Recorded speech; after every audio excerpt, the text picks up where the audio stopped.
For today's other top story, we turn to New Orleans.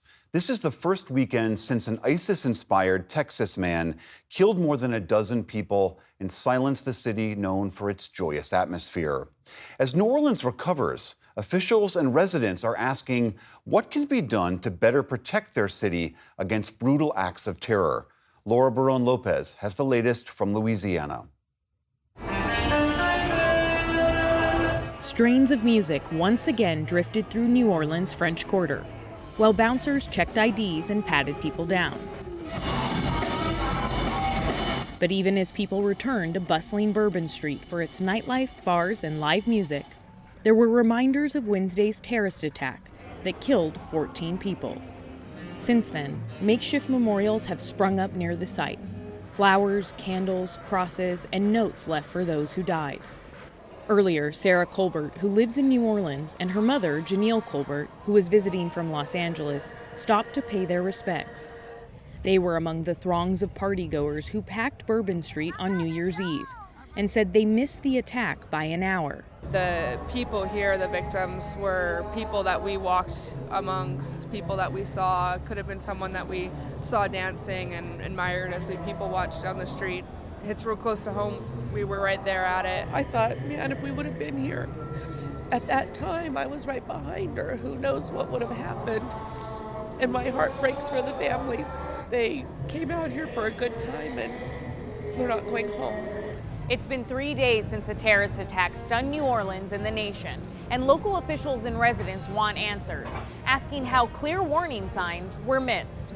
It's been a roller coaster. There's a lot of anger, a lot of sadness, and I think right now people want to feel safe and want to feel like what happened can never happen again. J.P. Morrell, the incoming city council president, said he is confident in the safety and security of the city as it prepares to host the Super Bowl. The influx of state and federal resources, there will be more hardened infrastructure in the city than probably ever seen before.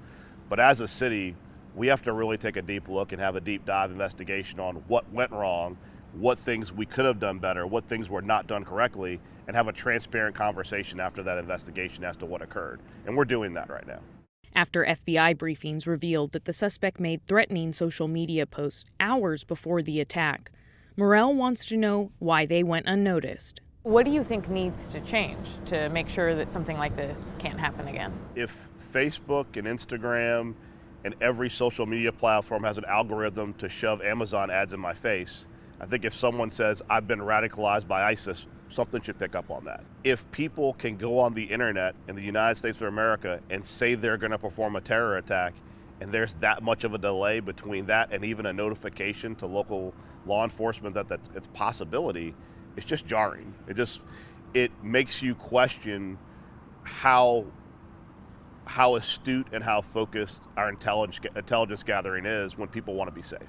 The FBI said in an update late Friday that nearly 1,000 tips and leads have streamed in as the investigation into the suspect deepens. People can go rent vehicles and cause havoc. Jonathan Walsh is a Homeland Security and counterterrorism expert at Tulane University. No longer do we have, sort of these large actors like Al-Qaeda or ISIS. We have these individual people who identify one way or the other, and that's just something that's very challenging to adapt to. There are now barriers on the sidewalk that weren't there before.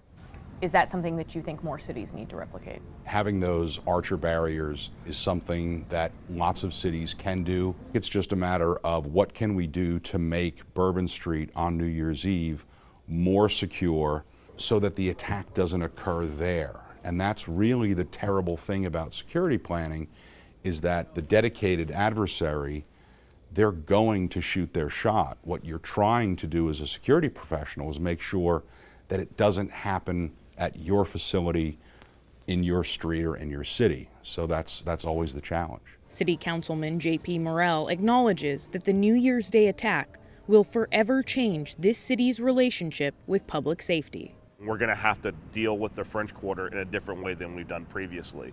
I think there is a tension between being this open, accepting, and accessible city and also being secure.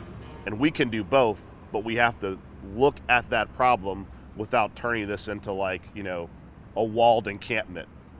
Councilman Morell also told us that the city has received everything it's asked for from the federal government in terms of security support.